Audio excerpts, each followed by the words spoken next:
Hey, Kevin Schmidlin here, host of Philly Who. And real quick before the episode gets started, I wanted to ask that if you like the show, you go ahead and subscribe. And if you're on iTunes, maybe even rate it, maybe 5 stars. I don't know, up to you. It doesn't seem like a lot, but it really goes a long way when launching a podcast like this. And if you really like Philly Who, go ahead and share it. Tell some friends. Tag it on social media at PodPhillyWho. Who knows? Maybe even you'll get a retweet. Anyway, thank you so much. Let's do it.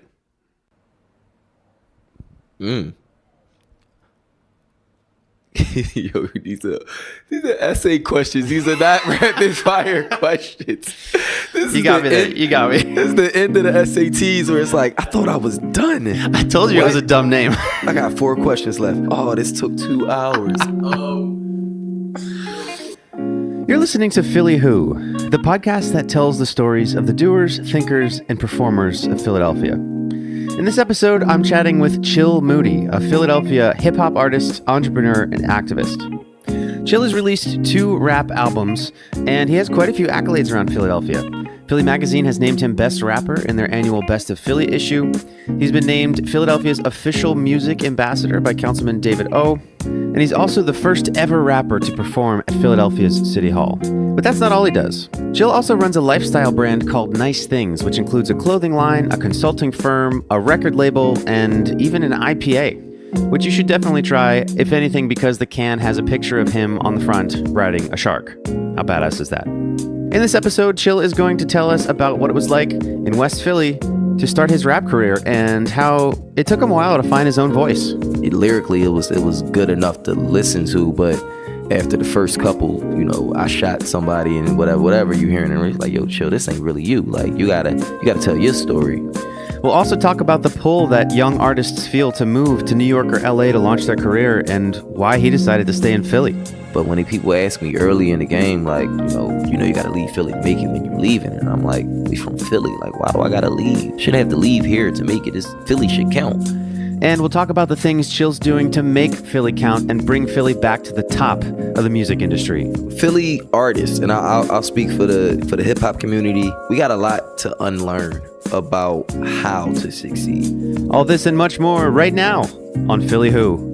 I'm your host, Kevin Schmidlin, and thanks for tuning in. Stay tuned. Just a heads up, there is a little bit of cursing in this episode, in case that's not your thing. So Chill Moody, like another famous Philadelphia rapper, is West Philadelphia born and raised. He actually went to the same high school that Will Smith and Wilt Chamberlain went to at Overbrook. But for Chill, it all started before high school, making beats with his cousins. Chill was raised a family man, and he attributes the man that he is today to his grandfather, Roy Lee Spencer Jr. It just inspired me as a man to just be family oriented. The fam always congregated at his house. That was the spot you had to go. We was at Poppy and Granny's house. Like that was the move. And even still, we're still on that block, still around that neighborhood. So that stressing the importance of family molded me as a man and molded me as a musician, because I wanted to make my cousins proud of me when I first started rapping, and make my mom proud, and my family was huge supporters and always kept them close. So I can attest that to him. Yeah, so is it true that you mentioned your cousins? Is it true that you got started in hip hop by trying to be your cousin's manager? Yeah, in a roundabout way. Yeah, I always wrote, always had raps. But wanted to be an A&R. I wanted to be a manager. I wanted to, I enjoy telling someone's story. I enjoy the cosign and be like, yo, check this out. And then, when you go check it out, you hit me back like, yeah, you was right. Or I love when you go to a bar, be like, yo, Chill told me to order the such and such. Like, I always thrived off the cosign. So like I said, I always wrote, always had raps, but I was trying to manage my cousin Boogie, and I'm like, yeah, we're gonna get it popping, whatever. And he's like, yo, why don't you just rap with me? Like, you can rap too. Like, why don't you just rap? And I was like, all right, whatever. So we just started rapping together. That's kind of how. Does Boogie still rap? Yeah, Boogie Mandela, still one of the best rappers out here.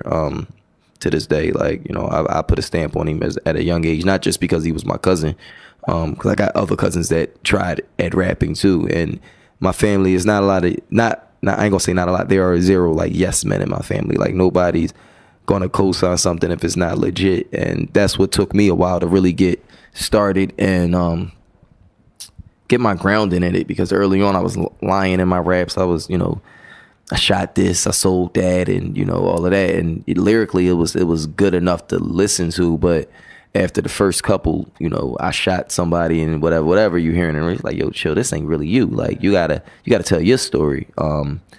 And these are words coming from my older cousins, and I'm like, well, I gotta listen to them because they're the reason I'm doing this. So just had to switch that up and start telling my story. Yeah. Did you find that it felt different then when you were actually telling your story through the rap than when you were trying to tell a different one? It felt like way more of a release. It became way more therapeutic, and I fell in love with the performing of the music because of that. Because it's like now I'm not just out here rapping and impressing people with the clever punchlines and stuff, which was good, but I'm doing that and I'm telling them about myself. I'm giving you a piece of myself. I'm able to tell stories that no other way I'd be able to tell, through this music. So I'm like, all right, I like it better this way. Did you find it hard to open up? No, not at all. Yeah, it's not that hard to really open up. It's actually easier. It's just like, go live some life, come back, write it down, go record it, go live more. You know what I mean? Like, so it's just been that type of cycle. It was actually harder when I got to think of clever stories to create and, fictitious things to say just because, it was clever. I'm like, I'm actually thinking on that. Like I'm actually, trying, where it's like, this is not saying it's effortless, but it's like, it just comes natural, second nature. Wow. That's I think there's a lot of songwriters out there or budding, aspiring songwriters who need to hear that. Because I know a few people who say, man, I would love to write songs, but every time I write my stuff down, it just feels so infantile and like, I don't think people are going to like it, but it sounds like it's actually easier. Yeah, it's just a conversation. Like if you're saying that, you're saying, I don't think people are like when I talk to them, so I'm never going to talk to anybody. It's like, nah, just put this conversation to a beat. Like, what do you want to get out there? Yeah, that's awesome. So you started making music in your dad's basement? Yeah, the first time the first recordings actually was in my mom's basement. Our first recordings. I just know I bought a lot of studio equipment freshman year of college, like an interface, and got a new computer and all of that, because Citibank was handing out credit cards.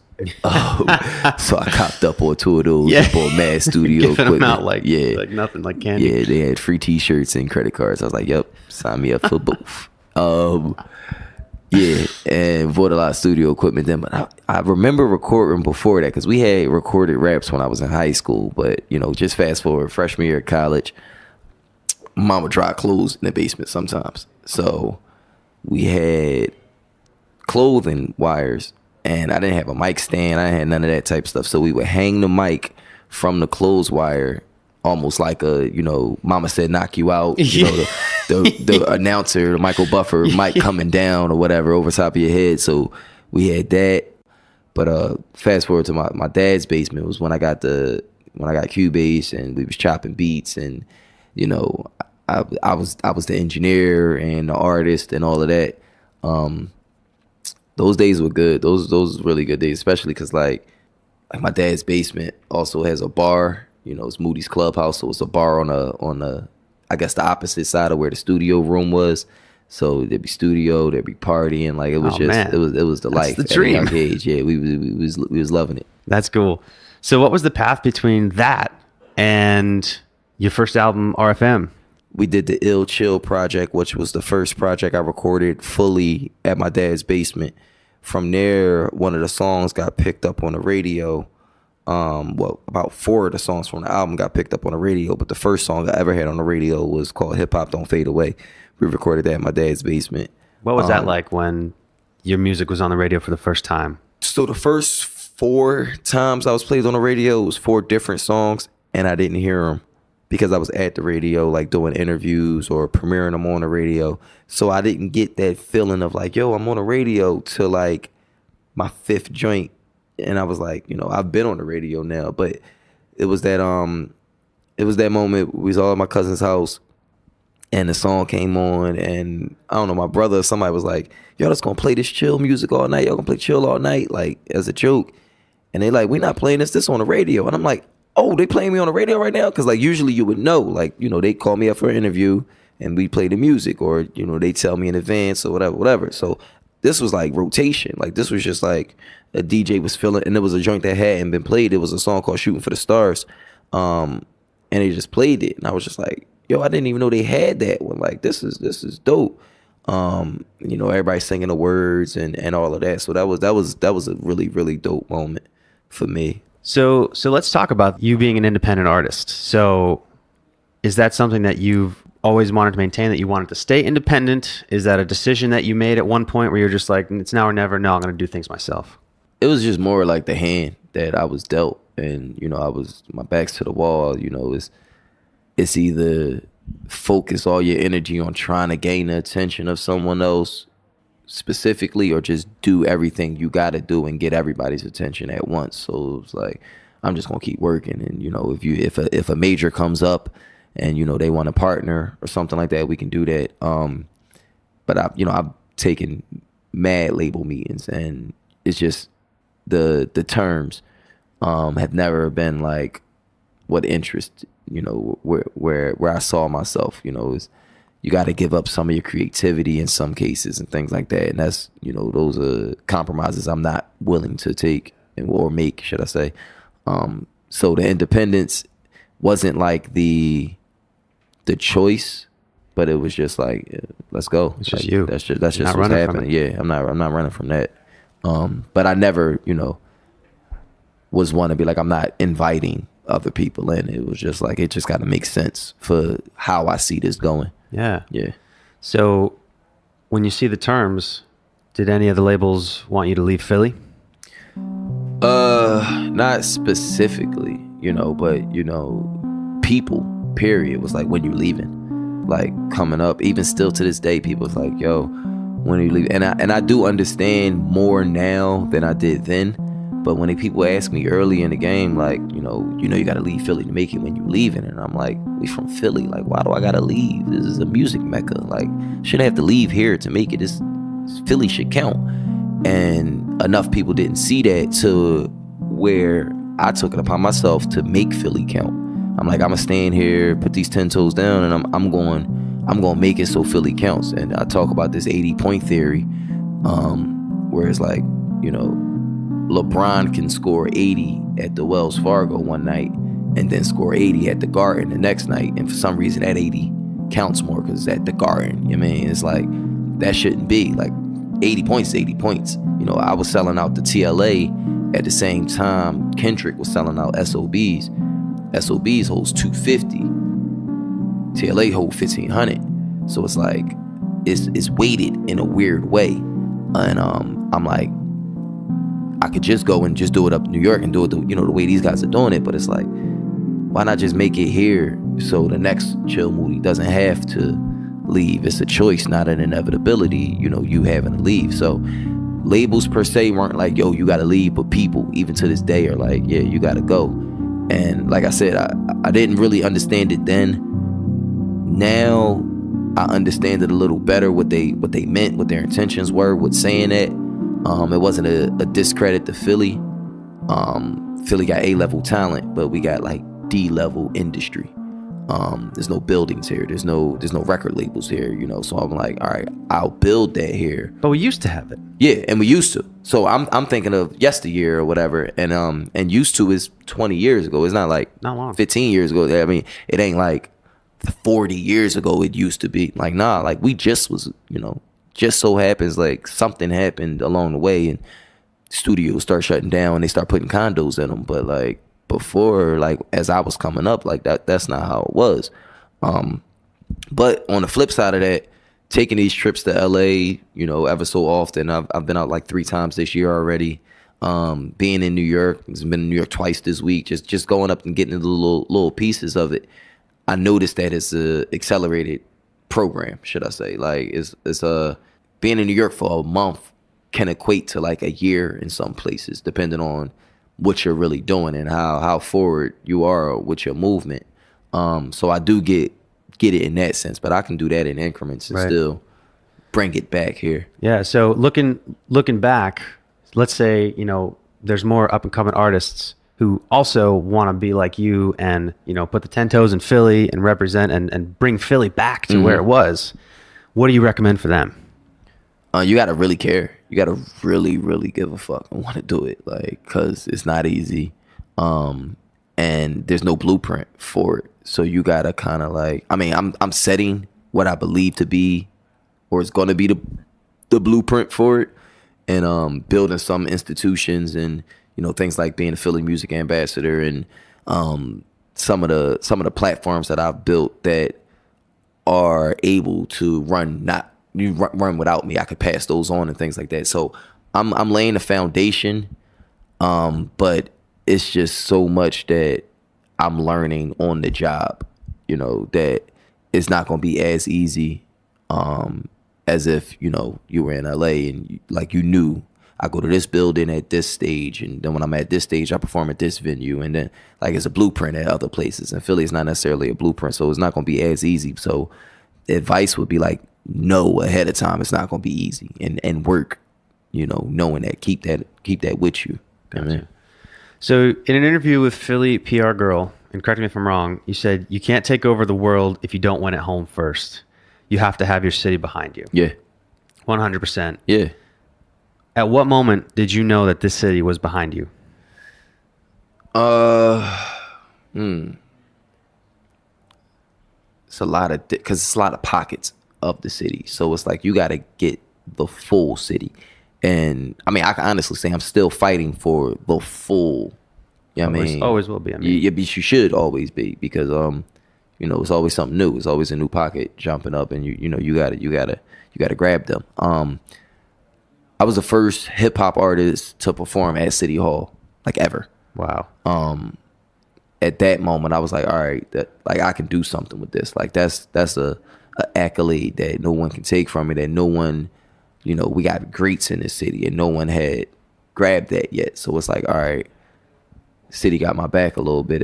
If I was the one chosen to do that, to have that, in the record books or the history books or whatever, my name's there in that sense. So I think it was that moment. Selling out the TLA was definitely a moment where I knew, I had the city behind me, because it was so many familiar faces in there, so many people I didn't know, so many people still talk about that show. And it wasn't a thing that unsigned artists were doing at that time. I can't think of, independent artists. Since then people have done it, but prior to, it was few and far between, completely independent, no under table deals with Atlantic where they really was pushing it for you to get there. It was completely, and I can't remember, of artists doing those things. There was a lot of opening a lot of those doors for artists to come and throw their own showcases in some of these bigger buildings, as opposed to renting out the venue and having to pay, the TLA, that big chunk of money up front. It's no, y'all can work out a deal. I did it. I can bring y'all in on that too. Those were moments where it's all right, the city got my back a little bit. So you're bringing your involvement beyond just being behind the mic. You've created your own label. Yeah. Nice Things Music. Nice Things Music. Yep. So where does that name come from? Nice Things came from my cousins. When I was, we've been saying nice things since I was 10. That was just part of their slang. They came up listening to a lot of Wu-Tang, a lot of Mobb Deep, and these guys had their own slang, had their own vernacular, vocab or whatever. So Nice Things was just something that I adopted or adapted from them. So when hip hop started picking up, and I'm doing more interviews and I'm talking to more people, and I'm saying, we did a lot of nice things last night. They what are you talking about? Or I'll be interview things, whatever. We had some beers, it was whiskey things going on or whatever, and they can't follow up, and they're what are you talking about? And I'm well, that's just how we talk. We say nice things all the time. And then when I start building a brand, I had to find a way to make sure Chill Moody was protected, but also kept separate from any of the other ventures I jumped into, because I didn't want any of your feelings, whether good or bad, on Chill Moody to reflect on the brand. So if you hate a song that I end up putting out, I don't want that to make you then hate this beer because, oh, I don't like Chill Moody. It's like, no, I love nice things. Everybody deserves nice things, you know. So that was how that kind of like started, because I just always seen the bigger picture. It had to be a brand. You know, starting a label, I couldn't have Chill Moody Records because other rappers, I'm still gonna be an artist. Other rappers might not be willing to jump under that type of umbrella. But if it's nice things and it's, you know, I paint the picture of this, the bigger picture, this bigger umbrella that we're all under. It doesn't matter that, you know, I'm happy to be CEO there. It's just not, we're all under nice things and everybody will be treated, you know what I mean, accordingly. At the end of the day, nice things is a lifestyle brand. I want everything that you do in your day to be nice things, whether it's, you know, the beer you drink, the sneakers you wear, the music you listen to. It should somehow, some way be nice things. I'm working on this Nice Things Network, just a big content network, housing podcasts, you know, video content, you know, the interviews with artists that some platforms can't get. I can definitely get because, you know, I'm friends with these artists. I can get a better story than, you know, the typical, so what inspires you? And you know, nothing wrong with those questions, but like, you already know that because they asked it already. Like, you know, what about, tell me about Roy? Like, what about those things? Like, what about those questions that people never have asked me in my entire life? Like, I can do that with artists as well. So it's like, all right, let's put this network together. Yeah. So it sounds like the essence for me of nice things is to appreciate Whatever you have in your life as nice things. Whether you got a Bentley or a bus pass, if you getting where you gotta go and you doing what you're supposed to be doing, like that's nice things. Like, you know, you working towards those goals. It's not about the end result. It's just about the work. It's just about the life, the enjoying of it is nice things. Yeah. So at South by Southwest at the Amplify Philly house, you were on a panel, and I remember you saying one of the things that you try to remember is don't get excited. Yeah. How do you balance appreciating the nice things, being ambitious and doing all these, you know, things that nobody's done before, and not getting excited? Like, those are, it's become so easy to me, it's scary. Yeah. People, you know, and I don't want to say it in like a cocky way, but people like often like give a lot of praise to a lot of the things that I'm doing. A lot of it is groundbreaking, and you know, it's no other hip hop beer. No other hip hop artist has a beer. Some hip hop artists has vodkas and cognacs or whatever, but right. Even in that sense, they didn't make those things. Right. They bought those companies, which is, you know, no disrespect to them. You got the money to do it, go ahead and do it. If I did, I'd probably do the same. But being able to say I put my hands in this, you know, I made this beer, you know, I helped make the beer, should I say. It's just, I don't know, it's just different. So it's like, I understand that, but at the same time, you know, that was a collaboration. At the same time, you know, I got a video on MTV, but I could own MTV. You know, it could be my network, it could be my brewery, it could be. So it's like, in my mind, I feel like excitement breeds contentment. I'm not trying to grow content with anything that I'm doing. So I do take some time to, you know, the guy told me to smell each rose on the way up. So at sometimes I do that, not enough. And I can honestly say to a fault, I just breeze past stuff sometimes, to the point where when you ask me about certain stuff, I got to reminisce and I'm like, oh yeah, that was dope. Like I never got a chance to even think about how, because I was on to the next every single step of the way. It's helped me, but you know, it is a hindrance at sometimes, because it's like you just grow numb to what you're doing. And I think it's because like I never want to come off as like a braggadocious type person. So it's a thin line between promotion and being braggadocious. So it's like, I'll tell you what I'm doing, I'll tell you what's going on, but I'd rather you tell the story than me. You know what I mean? Yeah. No, that's good. I mean, it's a challenge. It's forever a challenge. OG told me, you know, the main thing, he always would say that main thing, don't get excited. And you take it how you want to take it, you know, and that's the thing about gems that the old heads give you is always left to interpretation and application depending on your path. And for me, that don't get excited. That's how it resonated with me. Sounds like a constant balance. Yeah. Appreciate the nice things. Yeah. Appreciate what you got, but always be looking ahead. Don't get excited. Yeah. Yeah. I like that. So you mentioned your beer. You have the Nice Things IPA, correct, with Dock Street Brewery. Where did this come from? How did you get into brewing a beer? The story goes, I met Vince, who was the lead brewer at Dock Street at the time. He had made a beer called Dock Street Beer Ain't Nothing to Funk With. It was a Wu-Tang homage. They had a Chardonnay barrel. They had a Wu-Tang brand on there, like a big branded W on there, engraved in the barrel. They aged the Saison in this Chardonnay barrel and played Wu-Tang music off a Spotify playlist for 24/7 for 6 months. So it aged listening to the Wu-Tang. I thought that was the coolest shit. That's so cool. Ever. So I went to the release party, met Vince there, told him, like, this is amazing. And we just hit it off. So we was talking about beer, and, he was teaching me about some things, but, we both had this love for hip hop. So we talking about that. And I met the owner that night, Rose, and I was just like, yo, I want to make a beer with y'all. But I don't want to, don't just put my face on it or do it as an homage with, playing my music into it or whatever. All that's cool, but I want to make a beer with y'all. And she looked at me, she's like, who the hell are you? And I'm like, oh, my fault, I'm chill. And, went through all of that. Turned out we had mutual friends. And she was like, yeah, let's do it.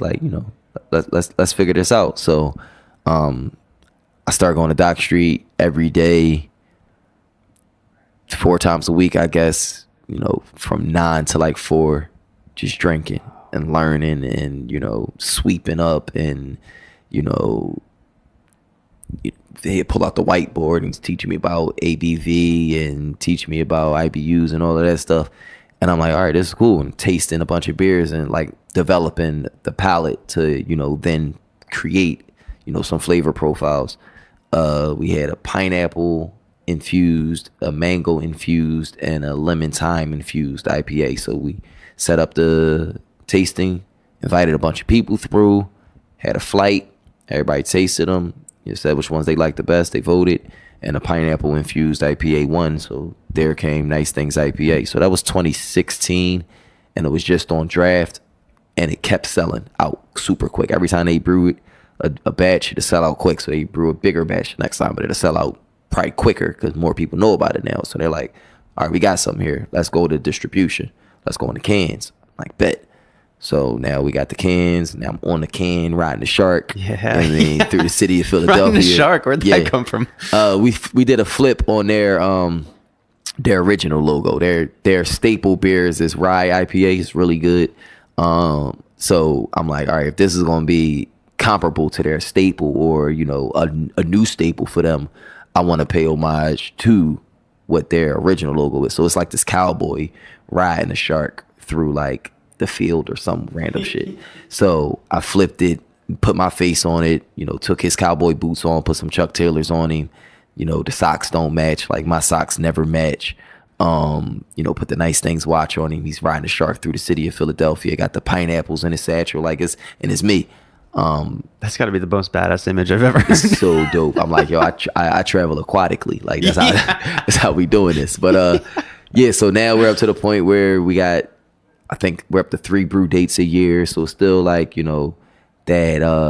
it's special when the beer drops. It's like a Mad Elf or something like that. So it's a special occasion every time. It is Nice Things. Very cool. So, as you're describing the process that you went through to develop this beer, it wasn't, like you said, you weren't just throwing your face on it. You were there almost full time, diving in, getting your hands dirty. And it's the same way you approached, building your rap career as well. You did it yourself. You got your hands dirty. And it also is how you've approached being an activist in Philadelphia. So how did it come to be that you sit in on City Hall meetings? Is that right? Yeah, I'm the Philadelphia Music Ambassador. I was dubbed that by Councilman David O. He brought me in to help on an initiative called PHL Live Center Stage. We're in the 4th or 5th year coming up of that. And we just finished the 4th year, I believe. yeah, he just brought me in for insight, you know, kind of like as a consultant. I do a lot of consultant work anyway, so it was just like, you know, second nature. Like, all right, I'll come in, I'll help you formulate this. But through the ideas that I was bringing across, and you know, I walked in that building knowing, all right, I'm not here just representing myself. They call me because they need to talk to everybody, but they can't talk to everybody at once. So I assumed that position right away as the liaison between the city and the city. You know what I mean? The artist and, you know, the actual lawmakers and the entity of that is the city of Philadelphia. But like, it was natural. It was like, all right, I know I speak for them because I am them, you know, and I know I'm the greatest representation of what our artists should be. And also, I know the qualms that they all go through because I'm going through them right now. So this is the shit we got to fix. This is stuff we got to do. Coming to you, you know, as I am. I ain't doing that. I ain't coming in a suit unless I felt like wearing a suit that day. But if I felt like wearing a sweatsuit, I'm coming in a sweatsuit to City Hall, and we're gonna talk to City Council that day. They appreciated that. So I was just always like a olive branch for them, to like a conduit to the city. What kind of issues are you working on? Simple stuff that other cities have that we don't, but we're like I say, a music mecca. So why don't we? So simple stuff like loading zones. Other cities, you can load your equipment out without getting a ticket. You can't park in front of some of these venues without getting a parking ticket. PPA is just monsters. They're good at what they do. Yeah, like they're the best at what they do, bothering people. Oh no, but yeah. So things like that, just passing legislation that, you know, other cities have. Trying to work now on building a grant for our artists. They have something in Canada where, like, you know, a lot of these artists that blew up out of Canada, their music is funded from the city. Like, music is an export of Canada. It's one of the top exports of Canada. Like, you know, but tourism rises because we're putting out these artists, we're putting out this music. Now y'all gonna come and see us. But I say it's an export because, like, they have conferences in Canada where it's a big music conference. Only Canadian artists are performing, but people from around the world are invited. They come, they see, and then they book these artists back wherever they came from. So, you know, you go back home to, you know, LA, or you go back home to the Netherlands, or wherever you're at, you're like, I'm booking these Canadian artists. But that's all not manufactured in a sense that it's fake, right. But it's like, that's the plan. It's intentional. It's intentional. That's what I'm looking for. It's intentional. And it's funded by the city, by the country. We should have that. Toronto got it, we should have it. And so I'm working on building things like that, bringing awareness to it, and then figuring out how we can do it here in Philly. So yeah, it just came natural, you know. From my first meeting at City Hall, it was just like, all right, this is the guy. Let's name him the ambassador, and let's figure out everything from there. So from there, we've started the Music Industry Task Force. It's made up of, like, I think it's 15 of us on a board of, like, music industry professionals, current working professionals in the industry, venue owners. It's like a table, like Avengers type table, and all of us collectively know what this city needs. And if we don't know for sure from us, we can get it from someone. So it's a good representation of, like, everything. All right, so if I could just throw a couple rapid fire questions, okay. Which is actually, that's kind of a dumb name because they don't have to be rapid answers, but it's just stuff that I kind of ask, you know, these. I'm going to talk a little bit faster now. Exactly. You want to answer as fast as you can. Yeah, cool. Time's up. No. So what would be a common misconception that people have about you? I don't know. It's hard to misconstrue anything about me because I'm such an open book. Like, if you listen to the music or you follow me on any social network, or if you have been around me, you know everything about me right then. Like, it's not that deep with me. Like, I'm you know, pretty, you know, I got my moments, but I'm pretty surface, pretty much. And to the point that I'm saying, like, everything's on the table, not saying I'm not deep, intellectual, whatever. I am that. That's known from the jump. Like, all of my stuff is pretty transparent. So I think the most the biggest misconception is that I'm hiding something, that I got something to hide, that there's more. It's like, I'm giving you everything. The biggest misconception is that there is a misconception. Yeah, I'm giving you everything. Yeah. What do you think is the biggest challenge facing Philadelphia these days? Philly artists, and I'll speak for the hip hop community, maybe a couple other artist communities. We got a lot to unlearn about how to succeed. I don't think we've adapted fully the strength in numbers attitude. You see the hashtags Philly support Philly. Yeah, but not really. Like, not all the time, not fully. I mean, and it's cool to say, but it's even cooler to really do. So I think that's something we really need to work on, like that unity. And that, not unifying in the city and behind closed doors, but like being verbal about the unity, being verbal about who you really bang with, who you really are co-signing, and things like that, and being consistent in that as well. Support all the time, not just when it's convenient, for what's going on with you, because in a sense it's always going to benefit you to put on for your city. Whatever you do, is if we're all doing better, we're all doing better. If somebody's doing better than, when the Eagles won, and they didn't just keep it to themselves.